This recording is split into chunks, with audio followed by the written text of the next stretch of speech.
Hello दोस्तों। मुझे उम्मीद है कि आप सभी अच्छे होंगे।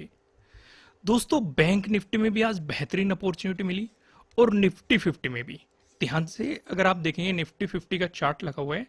यहाँ पे मार्केट ने प्रीवियस डे लो का आपको ब्रेक डाउन दिया, फिर यहाँ पे एक बेहतरीन सा हैमर भी बना। इसके पीछे का भी मैं आपको लॉजिक समझाऊंगा। ये हैमर आपको 5 मिनट के टाइम फ्रेम पे भी दिखाई दे रहा है और फिर आप देखेंगे 15 मिनट के टाइम फ्रेम पे भी दिखाई दे रहा है। क्यों ट्रेड करना था, कहाँ पे ट्रेड करना था, सारी चीज़ें मैं आपको डिस्कशन करूंगा। काफ़ी कुछ आपको यहाँ पे इंटरेस्टिंग सीखने को मिलने वाला है। फिर आप देखेंगे मार्केट ने यहाँ पे आपको ट्रेडिंग डे हाई का भी ब्रेकआउट लिया और टाइम स्पेंड किया। सबसे बड़ी बात यह है, जब मार्केट किसी लेवल के नीचे टाइम स्पेंड करके ब्रेकआउट दे रहा है और प्राइस एक्शन भी बनाया और क्विक मोमेंटम आया, तो इस तरह के मोमेंटम काफी बेहतरीन होते हैं। फिर एक और इंटरेस्टिंग चीज, मार्केट पहले भी यहां से गिर चुका है अगर आप देखेंगे, और अभी भी सेम ही लेवल को अप्रोच करने की कोशिश कर रहा है। तो क्या स्ट्रेटेजी रहनी चाहिए, किस तरीके से आपको ऑब्जर्व करना चाहिए मार्केट को, सारी चीजों का डिस्कशन करेंगे। कल को आपको किस तरीके से तैयार करनी है, लेकिन पहले कुछ लॉजिक समझ लेते हैं। अब दोस्तों यहाँ पे डिस्कशन करते हैं हम। सबसे पहले सिंपल देखो, 5 मिनट का टाइम फ्रेम लगा हुआ है। पहली आपको रिजेक्शन कैंडल दिखाई दी, एक बियरिश कैंडल दिखाई दी, और कहां से रिजेक्शन लिया, प्रीवियस डे क्लोजिंग से लिया। प्रीवियस डे क्लोजिंग से प्रीवियस डे लो तक आप स्कैल्पिंग कर सकते थे, लेकिन पहले ही कैंडल ने प्रीवियस डे लो का ब्रेकडाउन दे दिया और उससे नीचे भी आपको मोमेंटम दिखा दिया। सीधे सीधे मार्केट ने आपको बेहतरीन अपॉर्चुनिटी दी, क्विक मोमेंटम आया, प्रीमियम काफी तेजी के साथ इंक्रीज हुए, तो काफी अच्छा बेनिफिट रहा। पहला ट्रेड आपके लिए रहा। दूसरा, अगर आप यहां पे देखेंगे, यहां पे हैमर बनता हुआ दिखाई दे रहा है, सीधे सीधे आप देखेंगे, और ये एक सपोर्ट जोन भी आपको ये 15 मिनट के टाइम फ्रेम पे दिखाई देगा। यहां पे आ जाओ, यहां पे आपको पहले भी मार्केट सपोर्ट लेके बाउंस कर चुका है। अगर आप उससे भी पीछे जाएंगे, ये एक इंपॉर्टेंट रेजिस्टेंस भी रहा था, फिर इसने एक इंपॉर्टेंट सपोर्ट के रूप में काम किया, और अभी भी मार्केट यहीं पे सपोर्ट लेके हैमर बना रहा है। तो क्या हम ट्रेड ले ले? भाई सवाल ये उठता है, क्योंकि हैमर तो कई बार बन जाता है और मैं आपको कहता हूं कि ट्रेड को इग्नोर करो, यहां पे ट्रेड नहीं लेना था, इस तरह के डिस्कशन में आपके साथ करता हूं। हैमर तो यहां पे भी बन रहा है, क्या हम ट्रेड ले ले? ध्यान से समझना, क्या मैं समझाऊंगा कि बेहतरीन ट्रेड कब बनता है। अब यहां पे साफ साफ देखो, मार्केट एक नेगेटिव मूड में चल रहा है, हैमर बन रहा है, कोई बात नहीं, हमें हैमर दिखाई दे रहा है। हैमर तो हमें लगभग काइंड ऑफ हैमर यहां पे भी दिखाई दिया। भाई ट्रेड हम यहां पे भी ले सकते थे, यहां पे भी ले सकते थे ना, तो यहां पे ट्रेड बन रही है। हालांकि सेटअप भी एक्टिवेट हुआ है, लेकिन ट्रेड नहीं बन रही है। क्यों नहीं बन रही है? क्योंकि नजदीकी क्या बैठा हुआ है, रजिस्टेंस बैठा हुआ है, प्रीवियस डे लो का। तो इसका मतलब यहां पे ट्रेड नहीं बन रही। सेम ही कंडीशन यहां पे भी है। मार्केट ने आपके लिए एक स्विंग बना दिया, भाई हैमर का सेटअप भी बन रहा है, तो पिछले स्विंग का ब्रेकआउट होने दो, और ऊपर प्रीवियस डे लो बैठा हुआ है। तो कहां पे हम ट्रेड ले सकते हैं? जब प्रीवियस डे लो का ब्रेकआउट मिल जाएगा, तब आपके लिए बेहतरीन ट्रेड बनेगी। समझे? फिर से समझो, यहां पे भी हैमर बन रहा है, ठीक है, सेटअप भी एक्टिवेट हुआ है, लेकिन ट्रेड नहीं ले सकते। क्यों नहीं ले सकते? क्योंकि ऊपर है प्रीवियस डे लो का रेजिस्टेंस, ठीक है। फिर मार्केट ने यहां पे, ये देखो, यहां पे किसी ने ट्रेड ली होगी तो उसने ट्रैप किया होगा मार्केट ने। तो देखो, ट्रेड को कहां पे अवॉइड करना है, क्यों अवॉइड करना है, अगर आप वो चीजें ध्यान से समझेंगे तो आपके नंबर ऑफ ट्रेड कम हो जाएंगे, और उसका बेनिफिट आपको कहीं ना कहीं प्रॉफिट में मिलेगा, क्योंकि आपको चार्जेस भी कम पे करने पड़ेंगे, क्योंकि बार बार ट्रेडिंग करोगे तो चार्जेस भी पे करोगे, लॉसेस भी बुक करोगे। जब क्वालिटी ट्रेड मिलेंगे, लॉजिक प्रॉपर तरीके से समझेंगे, तब बेहतरीन ट्रेड बनेंगे। फिर यहां पे देखो, फिर से हैमर बना, पर लेकिन हम क्या देख रहे हैं कि भाई अगर हमें ब्रेकआउट चाहिए, हमें बाइंग साइड जाना है, तो पिछला जो स्विंग बना है उससे ऊपर मार्केट होना चाहिए, ऊपर क्लोजिंग मिलनी चाहिए। तो यहां पे जाके हमें क्लोजिंग मिली, पर लेकिन हमने तुरंत देखा ऊपर है प्रीवियस डे लो,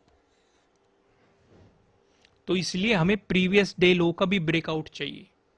तो बेहतर ट्रेड आपके लिए इस जोन में बना है, और इसमें भी आपका जो यहां पे मोमेंटम रहेगा ऊपर यहां तक ही रहेगा, ट्रेडिंग डे हाई तक। फिर मार्केट ने यहां पे टाइम स्पेंड किया, फिर ब्रेकआउट दिया, फिर से आपको यहां पे एक अपॉर्चुनिटी दी। समझ में आया कि नहीं? ये चीज सबसे ज्यादा समझने लायक जरूरी चीज थी, कि हर हैमर पे ट्रेड नहीं किया जाता। इस चीज को आपको समझना पड़ेगा, या तो इंपॉर्टेंट सपोर्ट जोन पे मिले, पहली चीज, और सिर्फ सपोर्ट जोन से मिलने से काम नहीं चलेगा। मार्केट किस तरफ चल रहा है या किस ट्रेंड में चल रहा है, प्रीवियस स्विंग का ब्रेकआउट दे रहा है कि नहीं, प्रीवियस रेजिस्टेंस कितनी दूर है, वो सारी चीजें आपको ऑब्जर्व करनी पड़ेगी, तभी आपको एक क्वालिटी ट्रेड निकालना पड़ेगा।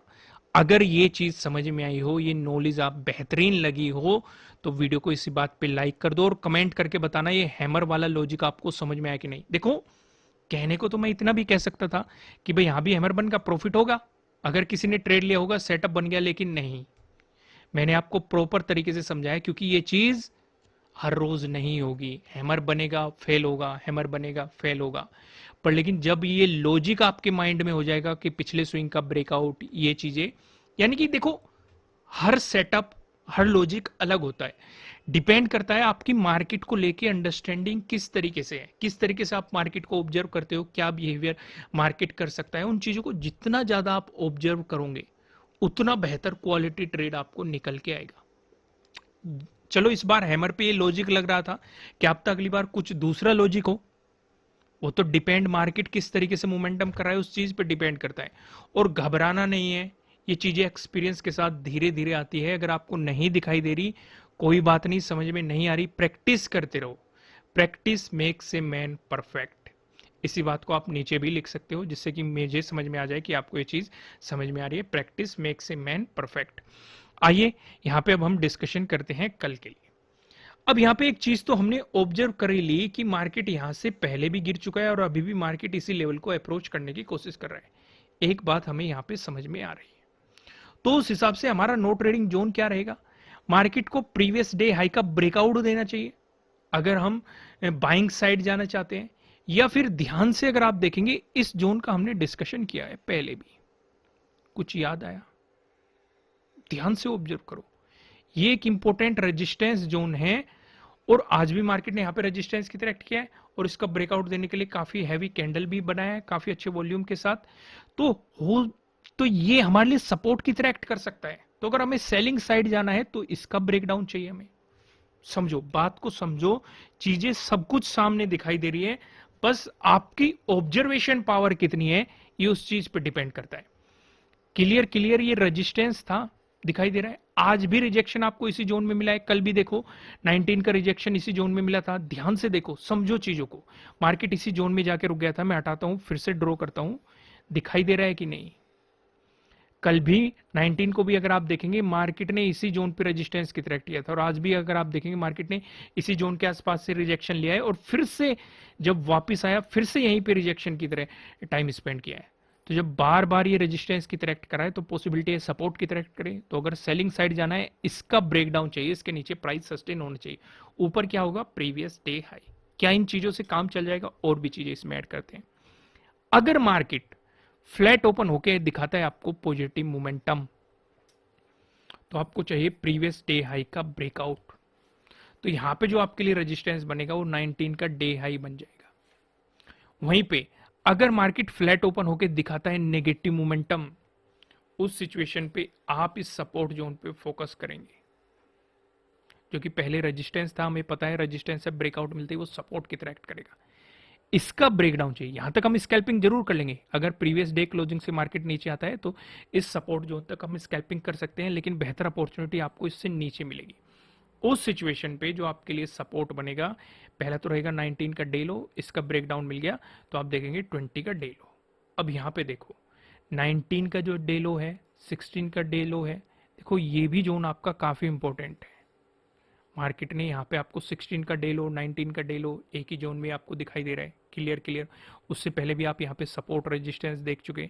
इवन आप 13 का हाई देखोगे, वो भी आपको इसी जोन में दिखाई दे रहा है। 8 को देखो, मार्केट ने इसी जोन से रिजेक्शन लिया था।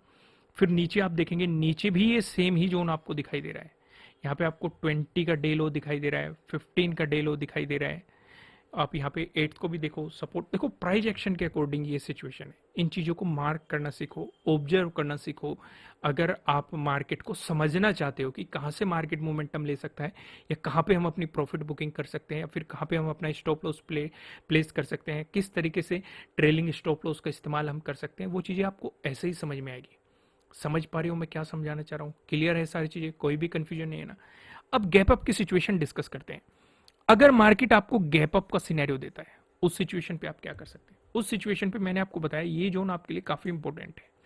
अगर मार्केट इसी जोन के आसपास थोड़ा बहुत ऊपर नीचे आपको गैप अप ओपनिंग दे रहा है और ब्रेकआउट देके मार्केट इसका चलता है, तो यहाँ पे एक प्राइस एक्शन बनने दो, क्योंकि फिर मार्केट ऑल टाइम हाई को अप्रोच करने की कोशिश करेगा।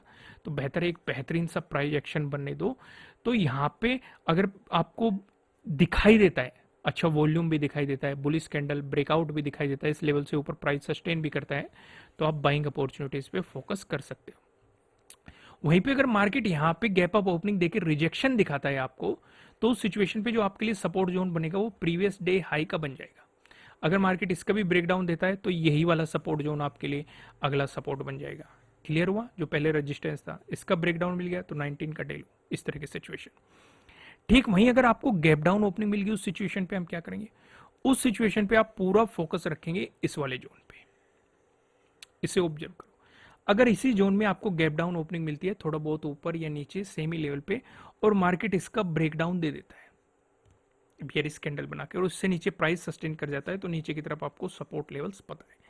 लेकिन अगर यहां पे मार्केट सपोर्ट ले जाता है, कुछ टाइम स्पेंड करने लगता है, ब्रेकआउट दे देता है या हैमर बना देता है या पिन बार बुलिश कैंडल बना देता है, क्योंकि हमें दिखाई दे रहा है ये इंपॉर्टेंट रेजिस्टेंस था तो अब सपोर्ट की तरह एक्ट कर सकता है, तो उस सिचुएशन पे जो आपके लिए रेजिस्टेंस बनेगा प्रीवियस डे हाई बन जाएगा, इसका ब्रेकआउट मिल गया तो 19 का डे हाई आपके लिए अगला रेजिस्टेंस बन जाएगा।